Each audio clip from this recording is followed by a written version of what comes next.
Selam aleykum, hayırlı akşamlar. Saygılar telekanalının teleseyircileri Prime programmasına seyretesiniz. Sizler için men Gülsüm Halilova çalışam ve növbetiki bir saat bu studiyada sizlerle beraberlikte sonki aktual haberlerini laf edecekmiz. Malum olğanı üzere bizler kun Prime programmaları çerçevesinde haberler hakkında ve sonki haberler hakkında yayınımızga koşulgan musafirler beraberlikte onlarla laf etemiz ve farklı haberlerini analiz etmeye tırışamız ve şüphesiz ki bu bütün haberler devam etken Rusya-Ukrayna cenki etrafında bütün haberler Ukrayna silahlı kuvvetlerinin şimdi vaziyeti ve topraklarını işgalden kurtarmak için yapkan faaliyetleri ve şüphesiz ki halkara destek. Çünkü bugün görgenimizge göre demek Rusya'ya karşı Ukrayna'nın sadece özünün ne kadar Ukrayna silahlı kuvvetleri cesur, cesaretli, kahraman olsa bile halkara destek olmadan, finans destek olmadan, iktisadi destek olmadan, harbi teknik destek olmadan demek Ukrayna silahlı kuvvetlerinin eli zayıf kalacaktır ve böylece elbette ki halkara destek Ukrayna için çok mühim. Sonki vakitlara bu desteknin zayıflaşkanı akta yayınlarımızda laf etemiz ki hakikaten de böyle ve bu bizni üzmeyi değil, bu bizni kederge daldırmayı değil ama daha çok ağır vaziyette inanınız ki cephede bulungan askerlerimiz ve Rus işgalcilerine karşı cenkleşken bizim kahramanlarımız ve eğer ki bugün biz mında sıcak studiyada olsun ve cenk olmagan, cephe olmagan bölgelerde kederge ve umutsuzlukka dalacak olsak onlar ne yapsın? O sebepten biz elimizden kelgence hem içtimai hem informasyon hem de farklı cihetten hem olarga askerlerimizge destek bereyik hem de elbette ki umutlardan caymayık, yani umutsuzlukka dalmayık. Çünkü taraflama sonki vakitlara vaziyet ağır olsa da elimizden kelgence kenedi mücadelemizni devam ettireyik ki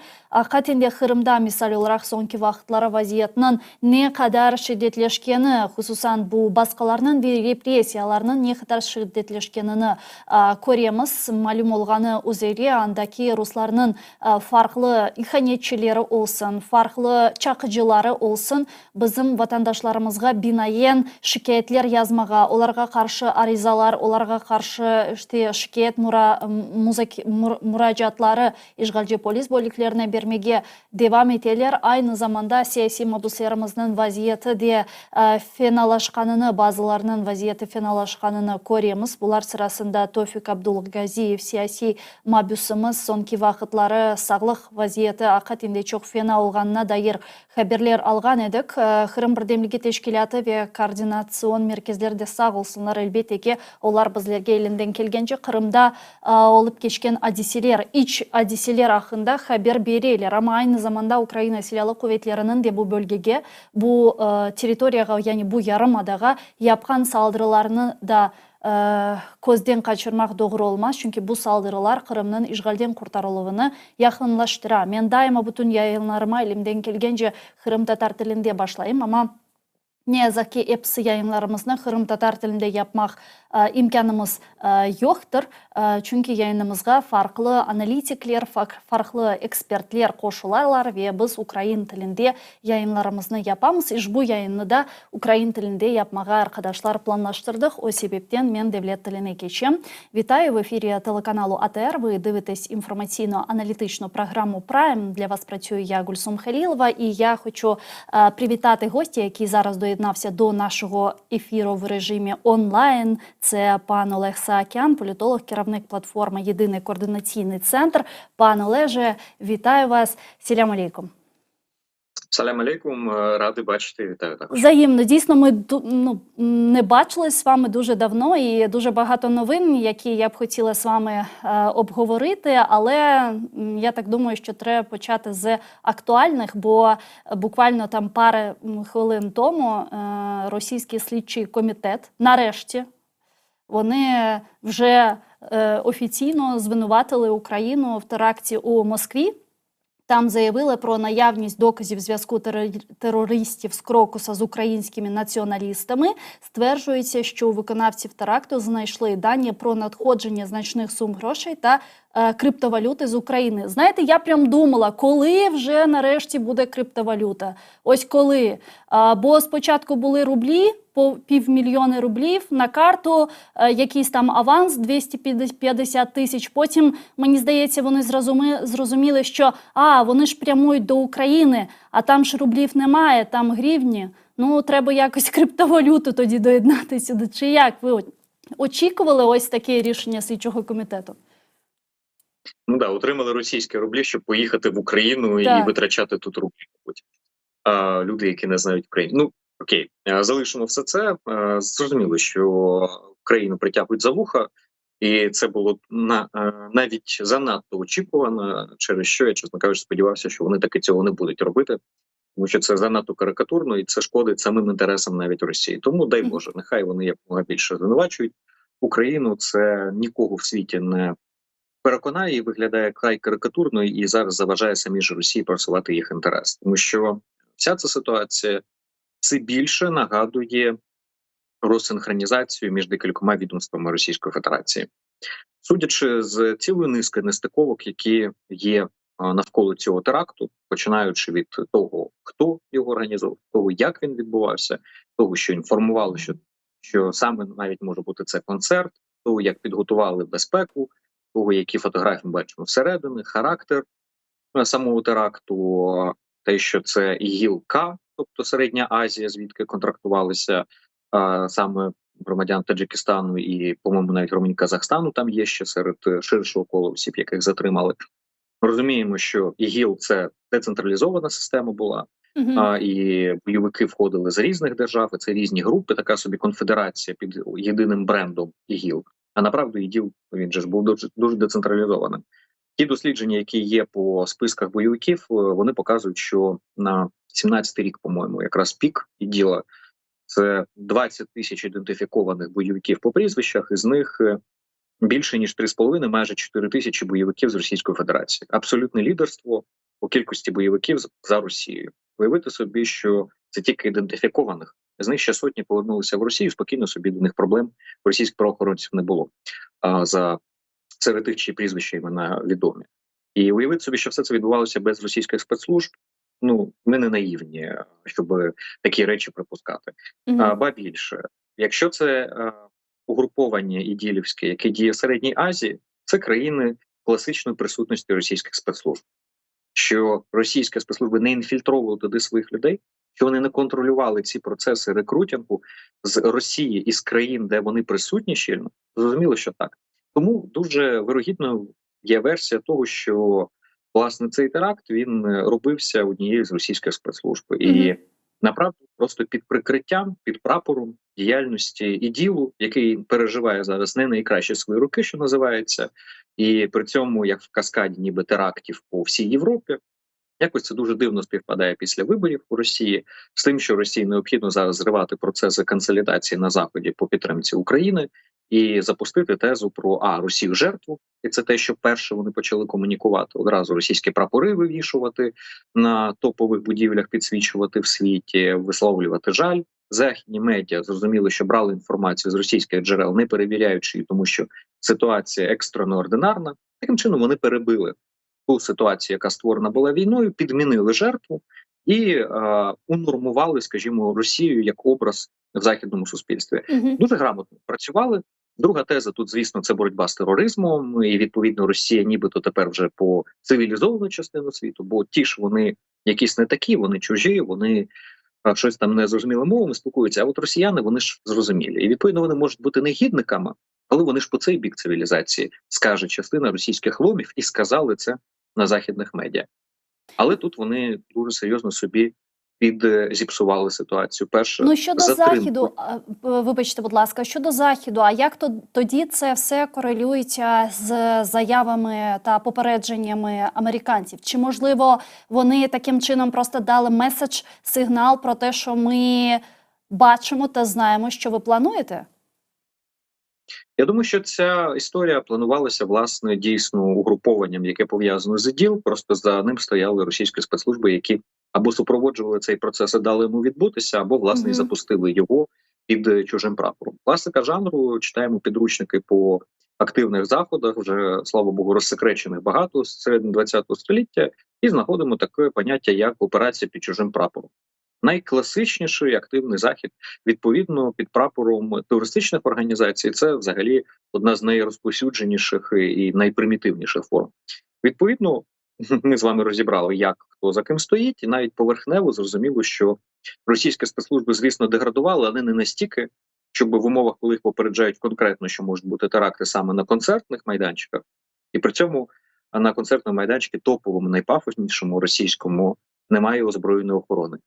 В державі, яка воює, в державі, де діє контррозвідувальний режим, в якій попередили, що будуть теракти, може бути теракти на концертах, ще і в столиці, де діє особливий режим безпеки. Будемо чесними, це все виглядає вкрай інфантильно, якщо ми дійсно сприймаємо російську версію за правду. Але тут вони трішечки собі підпсували. Перш за все, затримкою з інформацією офіційною від Путіна і від Глашатаєв. І, відповідно, почала з'являтися інформація вже від західних джерел стосовно того, що це іділ. І, відповідно, увага західних медіа переключилася з російських на західні, власне, яким довіряють більше. І Росії вже прийшлося діяти в хвості, перехоплюючи ініціативу. Це відбулося десь буквально за 5-6 годин після теракту. Після чого вони почали пускати тезу про те, що це український слід. Вже після того, як західні медіа озвучили, що це іділ, була там фотографія, відео, все інше. І таким чином це виглядає вкрай непереконливо, і вони почали самі ж вбивати власну історію про жертву і власну історію про свою цивілізованість. Це два конфліктуючих меседжа і наратива почали битися на Заході. Що наштовхує на думку? Якщо ми подивимося, хто озвучував ці тези про український слід, це була вся вертикаль ФСБ, яка, очевидно, і пропустила цей теракт, яка, очевидно, діє суголосно до Путіна, його бажань і його, ну, скажімо, вологих мрій. І таким чином, намагаючись виграти благосклонність Путіна і запускаючи ту тезу, яка не має нічого спільного з реальністю і яка псує саму стратегічну гру Росії, але при цьому яка дає змогу вислужитися перед російською владою. І можемо побачити, як мережа, яка пов'язана з російським ГРУ, вона продовжувала тупити за версію, що це терористи, і забезпечувати образ жертви Росії і для Путіну маленьку переможну СВО в центрі Москви, який втратив свій лоск альфа-самця. Вже на сьогоднішній день це дідусь, який запаявся в бункері, власної тіні боїться. Вибори-то він нібито виграв, 87% підтримки намалювали, але при цьому немає оцього заліхватства альфа-самця, сили образу, який необхідний, щоб розпочати процес фінальної фази тоталітаризації Росії, переходу від авторитарного до тоталітарного режиму. Вся підготовка до виборів була проведена під час виборів, але елементи як прийняття смертної кари, як розширення поля репресій, як перерозподіл активів, і те, що Путін зараз виступив перед російськими прокурорами, і там сказав, що таке формулювання, як недобросовісно надбуття активи. Звісно, не має перетворитися в переділ власності, але це має стосуватися тих, хто недобросовісно отримав активи. Тобто, фактично, віджимання активів у так званого класу олігархів. Так званий, тому що вони не олігархи, це все система, як Сурков її називав, державного капіталізму, які олігархи справжні були вбиті ще давно. Березовський, всі інші, а ті, які зараз в Росії, це фігури-менеджери за державними активами. Вони фактично департамент Кремля. І от від них будуть позбуватися, будуть ці активи перерозподіляти більше під силовий блок, під інші структури, які не будуть так дражнити суспільство. Це клас, який призначений буде на ворога. Так само, як мігранти, які також туди, радикалізація режиму, все це лягає в цю логіку. І перше, що вийшов Володя, не сказав після теракту, перефразовуючи його, російський парламент унормує смертну кару. Він там сказав, що ми приймемо рішення, яке від нас очікує народ, сказавши про те, що її приймуть. До цього була амбівалентна позиція в російському суспільстві, владі не вдавалося продати повернення смертної кари. І вести її впоперек суспільству, озбуривши його, не хотілося, м'яко кажучи. Поруч з цим одразу ж з'явилися ідеї, що давайте повернемо носіння зброї силовикам і в позаробочий час постійно. В Росії воно заборонено, тому що там було дуже багато різних випадків, коли силовики перестрілювали і цивільних, і між собою тощо. І наразі в Росії цього нема. Але хочуть повернути тепер 24/7, щоб були люди в штатському на вулицях зі зброєю. І це легалізація цього. І люди будуть знати, що вони не знають, хто навколо них зі зброєю, хто ні. Тепер не тільки по формі будуть. І багато інших речей. Для цього необхідна маленька переможна війна. І Путін, який починав смачити терористів в сортирах, мав зараз продемонструвати це знову ж таки. Ну, Бо в тобто Україні можемо ми перемог сказати, якось що немає. Росія все, вона вже повертається до 37-х років. Бо ми нещодавно спілкувалися з дисидентом після вбивства Навального Олександром Подрабінником, він зараз в Москві, і він нам розповідав про те, що чим більш зростає рівень тоталітарності, рівень авторитарності на території Росії, там путінського режиму, диктатури і так далі, тим менш зовсім з'являються якісь можливості там протестних акцій, чи якісь там мітингів, чи просто якогось голоса проти війни. Тобто це навпаки ще більше ескалюватиме ситуацію. Ескалюватиме ситуацію на кухнях російських і тиснутиме, збільшуватиметься відсоток неугодних, але при цьому їх можливості впливу зменшуватиметься. І режим став на ці рейки тоталітаризації ще до так званого виборчого процесу. І готували вони це. І вибори – це один з елементів, чому саме так їх і провели. По-перше, режиму необхідна була явка. І активізували всіх, починаючи від владних ресурсів, завершуючи навіть консервами в кругах системних лібералів, так званих ліберальної опозиції і всіх інших, з тим, щоб підняти явку якомога більше. Фактично, цей заклик іти в обід і голосувати проти Путіна, це ж було класичне на зло кондуктору «куплю білет, пойду пішком». Так. Давайте всі разом не підтримаємо Путіна, але підтримаємо режим. І на зло режиму і прийдемо і піднімемо легітимність виборчого процесу.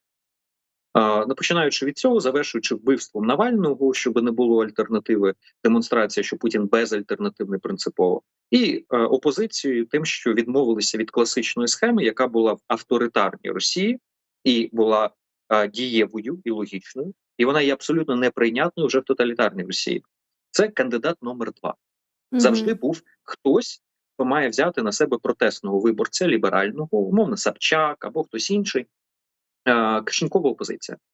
Наразі ж принципово було зроблено так, що другого кандидата немає. Є розмазаний результат між трьома карликами електоральними, які змагалися у відсотках своєї підтримки з відсотками жирів в знежиреному йогурті.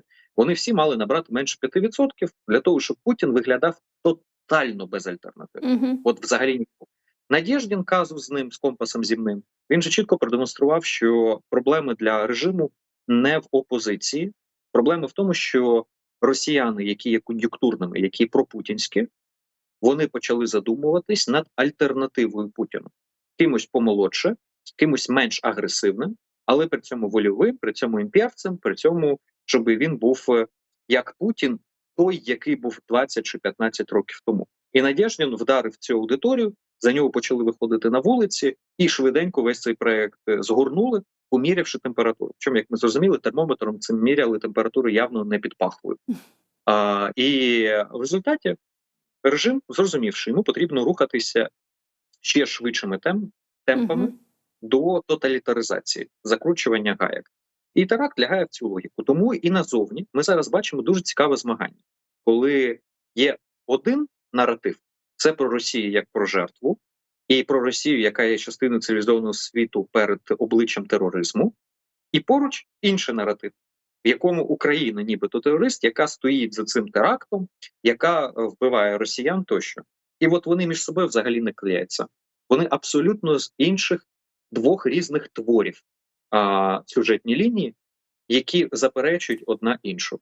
І для західної аудиторії, і навіть для глобального півдня, тобто не вестернізованих, скажімо, держав, ці два меседжі виглядають дещо неорганічними разом, і дещо заперечуючи один одного. А Оця от які це цікавинка боротьби наслідки російської. які це наслідки матиме для нас, для російсько-української війни, для України? Бо дуже багато хто з початку цього теракту казав про можливу мобілізацію в Росії, яка вже дуже скоро буде об'явлена, і це, звичайно, може змінити ситуацію на російсько-українському фронті. По-перше, мобілізація в Росії відбувається весь час. В районі 20 тисяч людей на місяць мобілізуються. Інша справа, що їм цього недостатньо. Їм потрібна знову більш масова мобілізація. Були перехоплені українською розвідкою документи, що по окупованим територіям мають намір 300 тисяч набрати, якщо я правильно пам'ятаю цифру, новобранців, скажімо, мобілізувати.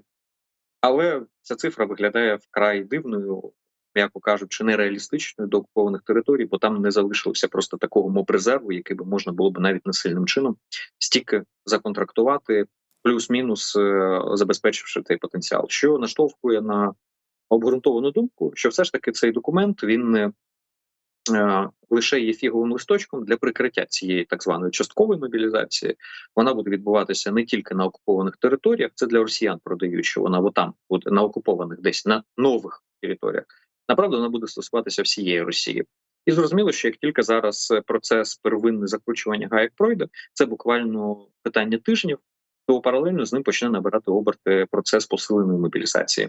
І це лише питання часу. Просто сам цей теракт і активність Кремля наразі, вона там виборча, тощо вона не направлена під мобілізацію. Мобілізація лише один з елементів більш ширшого комплексу заходів для того, щоб наразі утримати владу і спробувати дотиснути війну. Ну, той же Пісков, який заявляє, що вже не СВО, а вже війна.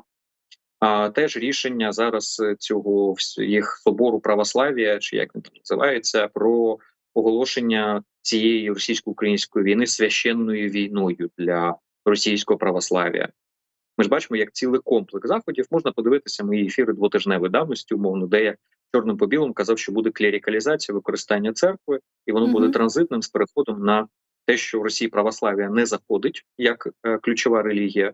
Більша частина російського населення кількісно наразі це мусульмани. А якщо ми візьмемо навіть християнські частину населення, то ми побачимо, що протестанти, в принципі, навіть більшу частину складають, ніж православні, якщо ми про оцерковлених людей говоримо. Не широкий загал, а тих, хто реально є релігійними. То в цих умовах на роль тобто релігії... крестовий поход не варіант, для Росії зараз? Ну, він крестовий трішки в іншому розрізі буде. Клерикалізація відбуватиметься по лікалах такої собі світської квазірелігії російської. В простонароді побєдобєсія і собі колективний 9 мая. Це і храм російський Збройних сил з фуражки Гітлера, діди на палках. Тобто сучасний хрестовий поход в них це не з хрестами і з іконами і хоругвами, а це з дідами на палках, можемо повторити, знамена со Сталіним, Красної армії і так далі. Там свій пантеон, це квазірелігійний культ. І він буде лежати в основі. Тобто можемо ми зробити висновок з цієї теми, що для Путіна та ескалювати цю війну, продовжувати цю війну, повна тоталітарний режим, диктатура, авторитарність і так далі, це єдиний шанс для Путіна та його, там, хто біля нього, Патрушев, там інші, Бастиркін, це єдиний шанс утримати цю владу та цей режим сьогодні. Наразі так. Путін, пішовши в повномасштабне вторгнення в Україну, він пішов ва-банк, оскільки наразі Російська Федерація вже не зможе зупинитися з воєнних рейк. Будь-яка зупинка потребуватиме трансформації режиму, а трансформації режиму вони будуть смертельними в політичному, а вирогідно і в фізичному плані для значної частини російської еліти, і перш за все для самого Путіна. Тому наразі я не погоджуюсь, наприклад, зі словами частини західних аналітиків, які кажуть, що Путін провів вибори і тепер в нього розв'язуються руки війні. Фактично говорячи про те, що Путін проводив так звані вибори для того, щоб посилити війну. Ні, Путін воює для того, щоб утримувати свою владу.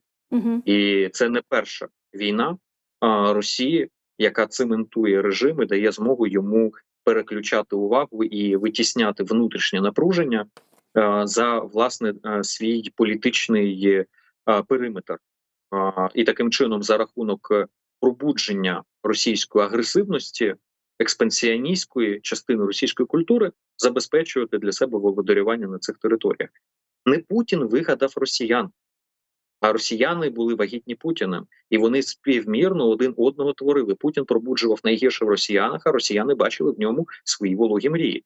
І те питання, яке лежить в основі цього, це власне питання того, що російська культура по своїй натурі вона є експансіоністською, вона є атевічною.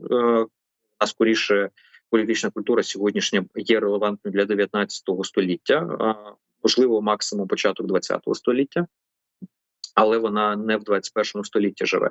І приказки а-ля «б'ють, значить, любить, бояться, значить, уважають», що там Путін любить сказати, «нравиться, нравится, не нравится, спіймає красавиця».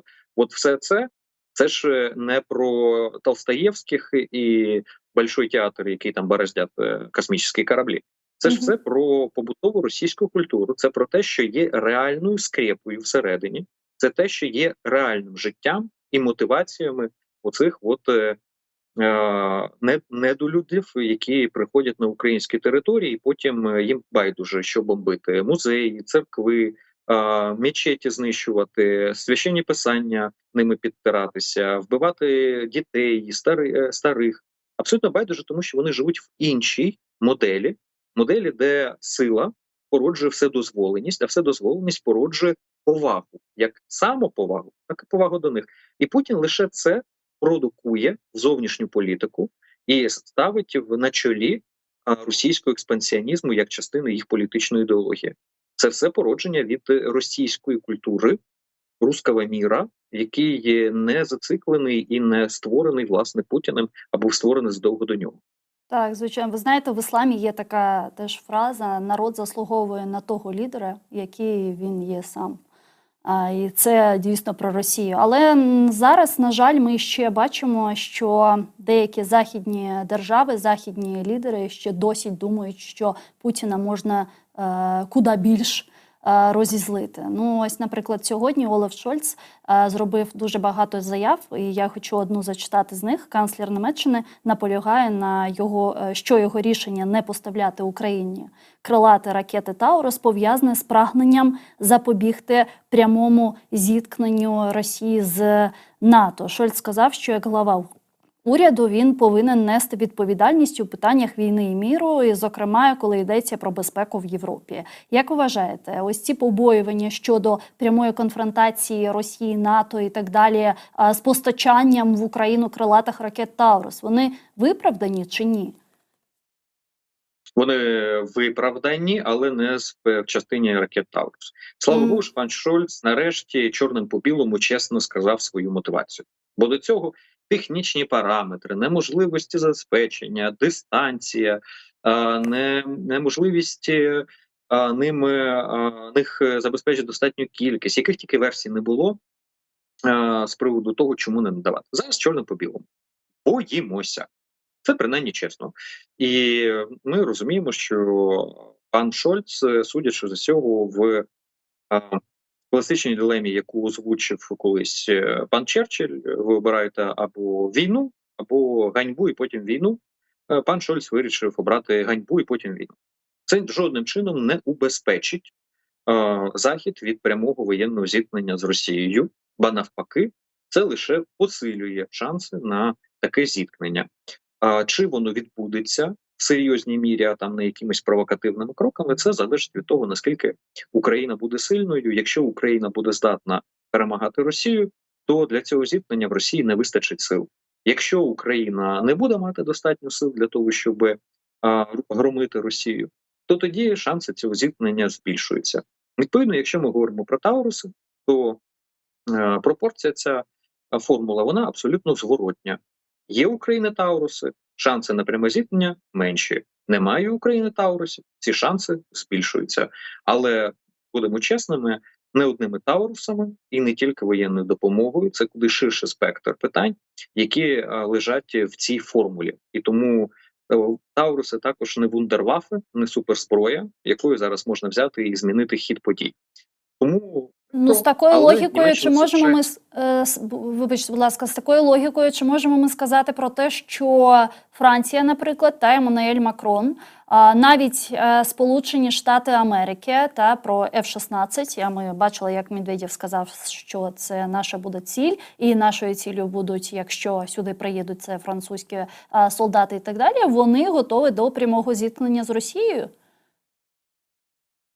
Ну, тут не про пряме зіткнення йде мова скоріше, а про те, Мгм. що Росія буде збивати ті F-16 або атакувати, якщо з'являться іноземні війська на території України.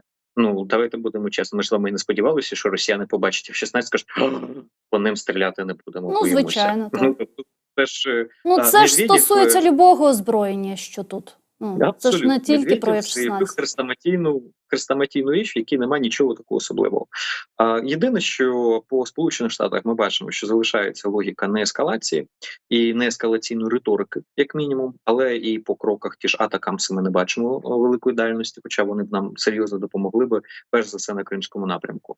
Тобто адміністрація Байдена залишається абсолютно послідовною в своїй позиції того, що аналізувати всю ситуацію через так званий ескалаційний ризик ескалаційного характеру і бути нерішучими в підтримки України.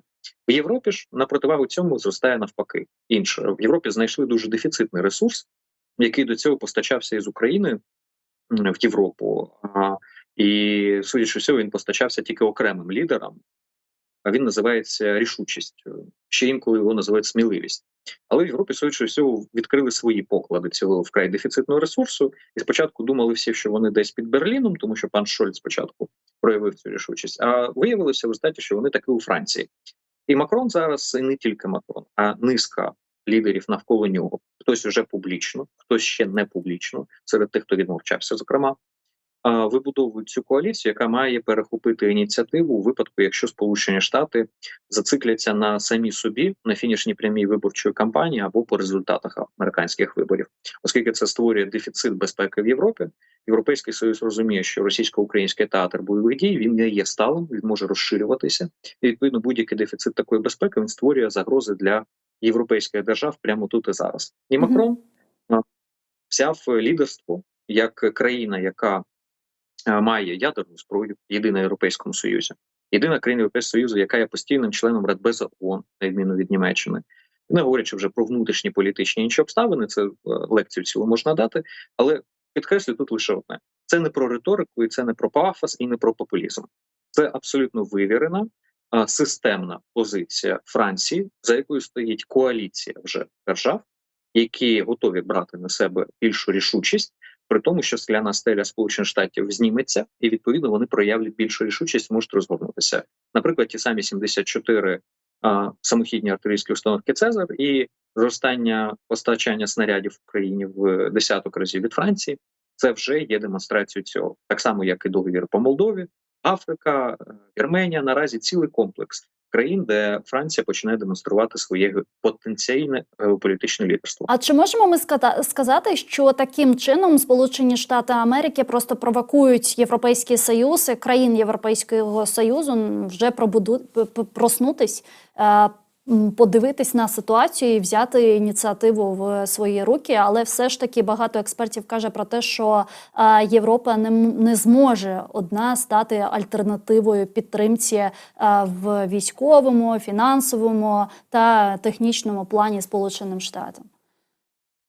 Безумовно, Європа повністю не замінить Сполучені Штати, але Європа може задати якісно інше лідерство і відповідно якісними показниками замінити Сполучені Штати. Нагадаємо, що танки Сполучені Штати не готові були давати і не дають. Фактично вони дали символічну кількість. А Європа, і саме Франція спочатку колісні, це був такий, скажімо, певний трюк для того, щоб запустити цей процес. Франція перша, потім Британія дає справжні вже танки, челенджі, і далі запустити процес і примусити і Сполучені Штати, і Німеччину з леопардами таки рухатися в цьому фарватері. Те саме відбувалося по ракетній коаліції, і Скальпи, і Штормшедоу. Європа вже достатньо давно демонструє окремими своїми гравцями більший рівень рішучості, і там, де кількісно вона не може замінити Сполучені Штати, вони намагаються замінювати ввись, а не вшир, якісно. Оцей процес продовжиться. А навколо Європи будуть структуруватися інші суб'єкти, які готові на менший рівень рішучості, але розширювати вшир. Це і країни, які знаходяться в Азії, і це, зокрема, і Сполучені Штати, які все одно по інерції залишатимуться частиною коаліції підтримки. Але лідерство, рішучість, вирогідно, вони на певний час втратять. Тому це не буде замість, а це буде в доповнення. І, можливо, ми від європейського лідерства, а наразі Франція претендує на те, що Париж стане безпековою столицею Європейського Союзу, Берлін фінансовою, але безпековий Париж. А розуміємо, що курс конвертації зараз безпеки в політику, він значно кращий, ніж фінансів в політику. Бо ми вже в передвоєнному світі для Європи, а не в поствоєнному. Ну, а все ж таки, чи можемо ми розраховувати на те, що Штати все ж таки повернуться з підтримкою? Середина квітня є шанс на те, що буде проголосовано. Якщо ми не побачимо новий виток цієї кризи парламентської з відставкою Джонсона. Відставка Джонсона, як на мене, є високий ризик того, що це якраз елемент тиску з тим, щоб зірвати роботу Конгресу і, відповідно, відтермінувати голосування як по міграційній політиці, так і по бюджету для країн-партнерів, зокрема Україна, Ізраїль, Тайвань тощо. Якщо цього не відбудеться, то є хороші шанси, що середина квітня, десь в районі 15-го, плюс-мінус декілька днів, ці гроші можуть бути проголосовані. Питання в бухгалтерії, чи це буде виділено без поворотньої допомоги, чи це буде кредит, чи це буде ленд-ліз. Це вже питання бухгалтерської проводки. Звісно, якщо це безповоротньо, для нас це найкращий сценарій. Але навіть якщо це буде кредит з можливістю списання у випадку чогось, наразі ми не в тій ситуації, коли можемо крутити носом, і це так само для нас вирішить найгостріші питання, які пов'язані з снарядами, ремонтом техніки, забезпеченням певним. Тобто це все одно для нас буде вкрай важливо. Ну, ми дійсно, як ви сказали, як ми побачили з заяв Еммануеля Макрона та і з заяв генерального секретаря НАТО про те, що треба готуватися до війни з Росією, до прямого зіткнення з Російською Федерацією. Але мені тут цікаво, чи готується до цієї війни Росія, чи розраховує Росія на те, що вона може війти в пряму конфронтацію з НАТО, чи готова вона до цього, чи все, що вона каже про те, що ми готові і так далі. Ну, це лише слова. Ми дуже багато чого чули з 2014 року, і побачили, що їх друга армія, так звана, вона мабуть, не на 10-му рівні, а й, можливо, навіть не на 20-му, але все ж таки, це просто шантаж, чи дійсно Росія теж готується до прямої конфронтації? Росія готується до конфронтації, але це не повномасштабна війна з усім блоком НАТО, а це конфронтація гібридними заходами для того, щоб спровокувати НАТО і поставити їх перед вибором, воювати, не воювати, і продемонструвати неєдність всередині самого блоку. Задача Росії не перемогти на полі бою блок НАТО, а принизити його і продемонструвати їх недієздатність. От для цього Російської Федерації, направду, і наразі ще достатньо. От ситуація в тому, що в Росії і ще достатньо ресурсів, і в майбутньому може бути вже достатньо ресурсів. І от це ще залежить від того, що Україні не надають достатньо озброєння, щоб Україна вже могла перемагати Росію, а майбутнє, можливо, вже буде достатньо у Росії, пов'язано з тим, що нам не надають цього озброєння і навіть в перспективі найближчого часу для того, щоб ми зменшували можливості Росією вийти на траєкторію нарощення бойової могутності. От, власне, в такому розрізі я би дивився серйозно на загрози Росії.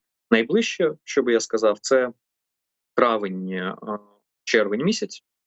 Росія буде реалізовувати, судячи з усього, припускаю, багаторівневу каскадну операцію по дестабілізації Молдови, можливому провокуванню зіткнень в Сербія-Коsovo і провокування на кордоні білоруському в районі Сувальського коридору Балтійських країн, при цьому з проведенням маневрів на широкій ділянці кордону над Україною. В рамках це для того, щоб відвернути увагу? Чи ще більше ескалювати ситуацію? Це враження ланцюгової реакції і того, що все валиться, і перспектив перемогти Росію в цій війні неможливо. Це комплекс заходів, перш за все, інформаційно-психологічного характеру, який здійснюватиметься, зокрема, і воєнними методами. Чи може вона таким чином провокувати на якісь переговори,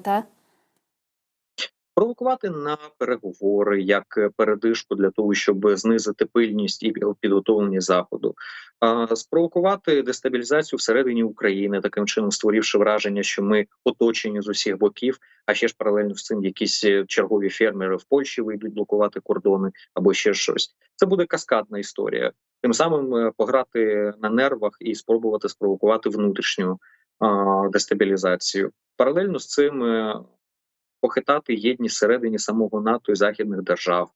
Наприклад, з'являться якісь зелені чоловічки білоруські десь в Балтійських країнах, умовно кажучи, і це вже питання нападу чи не питання нападу. Це ще питання поліцейської операції, це вже питання воєнної операції. Чи можуть бути задіяний німецький гарнизон, який стоїть у випадку появи неідентифікованих озброєних людей? Чи все вони ще не можуть бути задіяні, тому що це не є оголошенням війни? Бо такі от створення дилем і ситуації, які потребуватимуть швидких і рішучих рішень від Заходу, які неможливі в режимі консультацій і врівноваження ризиків тощо політичних широких, це і буде російською ініціативою. Все ж це на тлі фінішної прямої американської виборчої кампанії, і зрозуміло, що в умовах, коли вакуум створюється в трансатлантичній безпеці. Подивимось, наскільки росіяни підуть на це, але окремі елементи потенційної такої операції вони вже проявляються. Нам в Україні просто потрібно зберігати психологічну спокій і розуміти, що все це перш за все є імітаційними кроками і провокуваннями, які матимуть свій вплив на реальність рівно в міру того, наскільки ми будемо на це реагувати. Це перш за все інформаційно-психологічна операція для того, щоб викликати панічні настрої і апатію всередині суспільства, як нас, так і на Заході. Ну от сьогодні Олаф Шольц з приводу переговорів сказав про те, що посередницькі ініціативи зведення переговорів щодо миру в Україні є постійно, але сам сказав, що з 2022 року він з 2022 року він не розмовляв і не мав ніяких переговорів з Путіним. Про кого може йти мова? Ну, я знаю про Туреччину, я знаю, що Реджеп Таїп Ердоган, він завжди там розмовляє по телефону з Путіним, навіть ось тиждень тому, і вони завжди кажуть про необхідність мирних переговорів, про посередницьку роль Туреччини і так далі. А хто ще це може бути? Є ще Китай, є ще арабські країни Перської затоки, які також на цьому поприщі намагаються проводити свою активність і не безрезультатно по гуманітарному треку. Є ще комунікації, які відбуваються при посередництві міжнародних різних організацій на їх майданчиках, які не є, скажімо, перемовинами державного рівня. Є ще комунікація в рамках міжнародних організацій а-ля ООН, ОБСЄ тощо.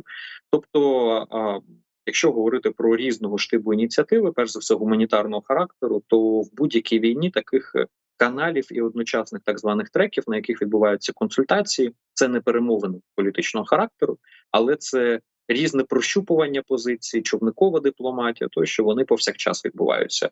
І це не зрада, не перемога, це просто даність будь-якої війни. Завжди є такі контакти. А роль посередника, вона завжди є дуже вигідною, особливо якщо це певна держава. Намагаються завжди бути такими посередниками і свої послуги пропонувати. Туреччина тому приклад. Це дає змогу сидіти одразу на двох стільцях і виправдовувати торгівлю в обидва боки, тому що тоді ти є конструктивним для миру, і це дає тобі поле люфту.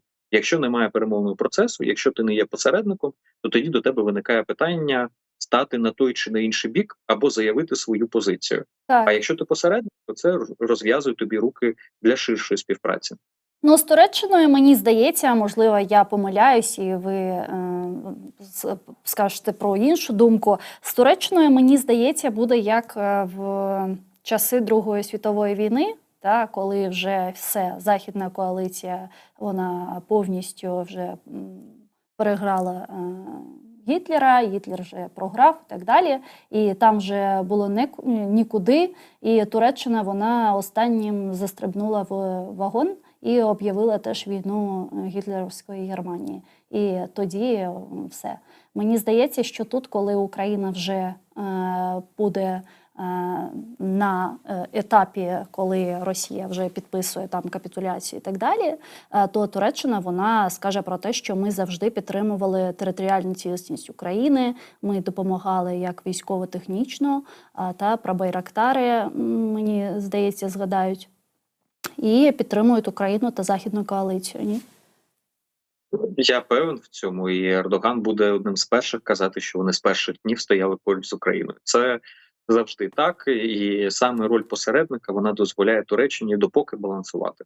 У випадку, якщо посередницьких функцій не буде або простору для них не буде, то Туреччині прийдеться визначатися. Вони хочуть відтягнути цей момент до фінішної прямої, коли стане зрозуміло вже точно, чим завершується війна. Але якщо посередницькі функції не будуть затребувані, то прийдеться це робити раніше. І зрозуміло, що Туреччина так чи інакше в цьому протистоянні не буде на боці Російської Федерації. Для них Росія на сьогоднішній день це ресурсний донор, і Туреччина отримує можливість доступу до товарів, продукції, енергоносіїв з великим дисконтом з території Росії, виконуючи цю унікальну роль. Ердоган абсолютно цинічно і прагматично використовує на сьогоднішній день своє специфічне становище для того, щоб вимивати фінансові ресурси, олігархічні ресурси з Російської Федерації. Не від любові до Росії він це робить. Звісно, з України це виглядає доволі цинічно, але з іншого боку входить в кооперацію військово-промислову з Україною, апелював до перемовин і відповідної конструктивної ролі в тій же зерновій угоді, в іншому балансує. Але по фінішу Ердоган буде, якщо Ердоган на той момент буде, він буде на правильному боці історії. Дякую вам дуже, пане Олеже. Чохсаговно, що знайшли час, приєднались до нашого ефіру та відповіли на наші запитання. Чохсаговно, Стешекерлят. Дякую.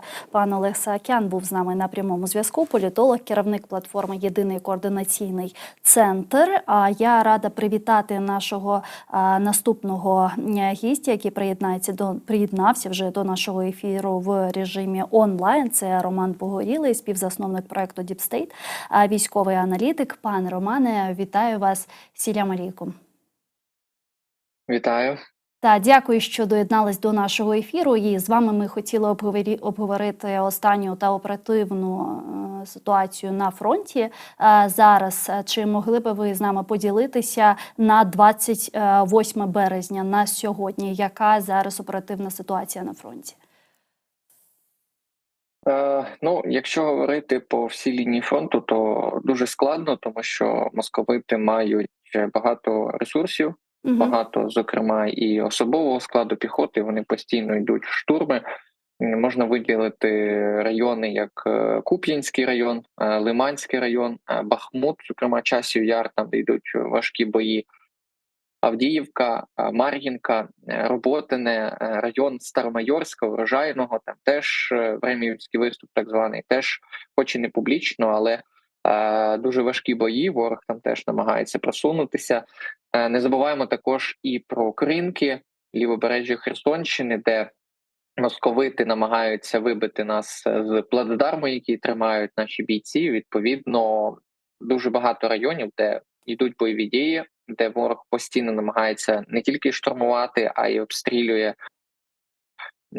позиції артилерією, авіацією, рівняє все абсолютно з землею, і відповідно це створює додаткові якісь труднощі, тому що летять різні калібри. Якщо проговорити про авіацію, то останнім часом ворог почав застосовувати фаби, фаби там 500 кг, тонна, 1,5. Вони побачили після Авдіївки, що цей вид озброєння, цей вид засобу вогневого ураження, він для них ефективний, можна просто зрівняти все з землею. А так як у них не виходить дуже багато де саме цими атаками, штурмами, вони просто беруть, обстрілюють, знищують. Тобто, як ми можемо зараз описати тактику бойових дій Російської Федерації та московитів? Вони як? Вони просто штурмують, йдуть, це вижжене просто поле і далі. Тобто вони просто йдуть на вижжене поле, знищують города, міста, українські селища і так далі. Ось ця їх тактика, стратегія? В цілому так, просто треба до кожного району підходити індивідуально. Якщо ми беремо, наприклад, району Лиману, вони дуже багато часу і зусиль віддали на штурми, там були колони техніки, піхоти, дуже багато підтягнутих різних бригад, підрозділів, можна було спостерігати відео. Але останнім часом вони не тільки штурмують, а вони, так як у них немає таких можливостей зараз взяти ті ж самі Терни, Ямполівку, тобто взяти населені пункти, хоча у них є просування в тому районі, вони їх стирають з лиця землі. То населеного пункту Терни фізично вже по суті не існує. Вони його стерли. Вони це роблять із сусідньою Ямполівкою, а вони це вже зробили з різними містами, селами, селищами, містечками. Типова агресія, терористичні акти і злочини з боку РФ. Там, де вони не можуть взяти штурмом, вони це все знищують. А в основному це все поєднується. Велика кількість ресурсів особового складу, у них є ці люди, вони їх використовують як м'ясо, відправляють на штурми. І поряд з цим от такі обстріли існують. А які зараз, якщо казати про українські збройні сили, які зараз, на вашу думку, види зброї та техніки стали для нас найбільш важливими в останніх цих бойових діях на лінії фронту? Чи є така техніка, така зброя? Всю варто виділяти, все, що має змогу знищувати окупанта, московита, все має свою вагу. Його не можна якось окремо там якийсь вид озброєння взяти, там танк, там чи якусь гармату, чи автомат, чи ще щось. Воно все в поєднанні працює на одну ціль, це знищення московитів. І найголовніше наша зброя це наша армія, наші військовослужбовці, в руках яких ці всі озброєння, їх досвід, їх зусилля, їх таланти, їх неймовірна сила, мужність і відвага – це наша найголовніша зброя, які вони, відповідно, і знищують ворога різними видами озброєння, які можна зазначити, але їх дуже багато. Я просто розкажу, чому я про це питаю, тому що дуже багато військових аналітиків, експертів, вони кажуть про те, що, і мені здається це так, що Україна, вона просто фізично не може вести симетричну війну проти Російської Федерації, бо все ж таки ресурси і ресурс військових, ресурс солдатів, звичайно, у України менш, ніж у Росії, тому що для України, для українського командування та кожен військовий – це життя. Це життя людини, і ми, звичайно, кожну людину, кожного військового, кожного солдата ми бережемо. Росія так не робить, звичайно. Вона просто кидає на штурм гарматне м'ясо, про яке ви кажете, і нам треба якось вести асиметричну війну проти Росії, там використовувати якісь новітні технології, новітне озброєння і так далі. Чи вважаєте ви, що це так? Якщо да, то які, на вашу думку, технологічне, можливо, озброєння, якісь, я не знаю, асиметричні тактичні дії Збройні Сили України сьогодні роблять, використовують, і це дійсно має ефективність? Не знаю, як інші, але я вірю в свою країну, і вона сьогодні демонструє на полі бою хороші, неймовірні результати. Так, ми не порівнюємося з московитами, наприклад, в кількості людей. Тому що у них їх багато, і вони їх шлють не шкодуючи, тому що там не люди, там м'ясо. Ми підходимо до цього всього з людської точки зору, з людським підходом, і тим ми відрізняємося від цих тварин. Якщо говорити про технології, то, звичайно, ми не відстаємо. Звичайно, московити – це більша країна. Вона все життя існувала на військово-промисловому комплексі, вони постійно готувалися до війни, розробляли озброєння, накопичували його. Ми стаємо на рейки цього шляху вже в процесі війни. Ми розробляємо боєприпас, розробляємо безпілотники, які на сьогоднішній день показують хороші результати. Ми вражаємо НПЗ, ми вражаємо інші точки в тилу Московії. Ми вражаємо багато об'єктів на окупованих територіях, якісь скупчення, там зосередження особового складу, боєприпасів, там систем протиповітряної оборони, РЕБ і тому подібне. Ми опановуємо різні види озброєння західного зразка. Ми вимушені опановувати його швидко, і нам це вдається. Це ще раз показує на вмілість наших людей, які можуть пристосовуватися швидко до якихось обставин. Ми, хоч і там можна сказати з запізненням, але ми набрали обертів там з FPV-дронами. Зараз дуже велика кількість людей працює над ребами. Ми встаємо в колію розробки боєприпасів. Це складний процес, це довготривалий, який займає багато часу, але ми все рівно показуємо результати. Ми воюємо вже в повномасштабній війні 2 роки, а в цілому в війні ми вже 10 років проти Московії, проти великої держави, і ми тримаємося, і у нас дуже багато потенціалу, тому не здаємося, у нас все є, все вийде, головне суспільно об'єднатися і рухатися до мети. І, пане Романе, ще хотіла запитати щодо ситуації на південному напрямку, бо ми кримсько-татарські телеканали, і нас дуже багато людей дивляться з окупованих територій, з окупованого півострова Крим та з окупованих територій Херсонської і Запорізької області. Яка зараз ситуація там? Там залишається важкою ситуація, тому що говорити навіть про роботи, не всі бачили, як зараз ворог намагається зрізати роботицький виступ. Це їхня основна на сьогоднішній день задача. Вони атакують, у них там сконцентрована велика кількість сил. Ми бачили дуже багато відео, де застосовуються колони техніки, піхоти. Але ці відео прекрасні тим, що на ній вся ця техніка знищується. Наші бійці тримаються, вони не дають ворогу закріпитися в селі. Хоча дуже багато меседжів пропагандистських від ворога йде про те, що там війська зайшли в роботи, не закріпилися, вони забрали село. Це не відповідає дійсності, тому що ворог хоч і проникає іноді в село за допомогою так званих банзай-атак, коли вони десантом на техніці залітають в село, ті, хто вижив, там ховаються по норах, по підвалах, а потім наші бійці їх вишукують, знищують або беруть в полон. Так от, це їхні походи в один кінець, і відповідно ці всі оголошення про взяття, закріплення, вони не відповідають дійсності. Попри складну ситуацію, наші бійці тримаються, вони не дають ворогу просунутися, вони його знищують.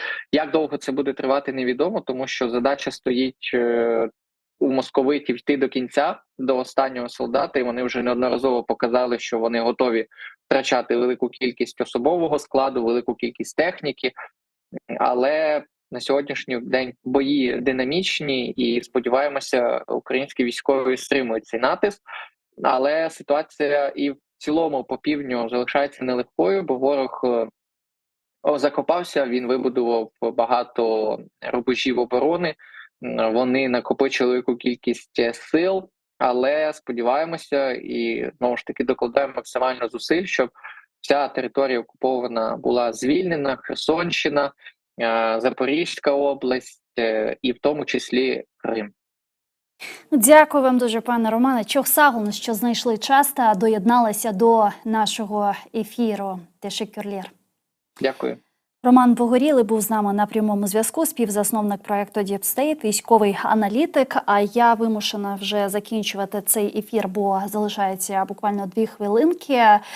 Дякуємо, що були з нами. Не забувайте підписуватися на наш YouTube канал та ставити лайки. Це дуже важливо для нас. Сайгылар кадашлар, біз yayınımızны екүнлемек мәжбүриетіндеміз. Саманаман эки дақамыз қала. Сонки япқан yayınımızda аналитиклерден ве экспертлерден дегеніне көргенімізге көре Женюбей йөңелішлерде вазиет біраз ағыр көргенімізге көре, чүнки анда рус ишгалчы көйетчілері махсус демек бұл топрақлар үшін onlar üçün mühim olğаны себебинден анда дача кuvvetlerini топламага devam etелер ve bu işgal etilgen topraklarını demek Ukrayna silahlı kuvvetleri kurtarmaması ve elinden kelip bu topraklarını işgalden kurtarmaması için elinden kelgenini yapmağa tırışkanlarını göremiz. Aynı zamanda farklı yönelişlerde Rus işgalci kuvvetçilerinin gene de ilerlemege tırışkanını da göremiz. Ama Ukrayna silahlı kuvvetlerinin herhalde büyük bir mücadele göstergeni ve Rus işgalcilerine Ukrayna topraklarını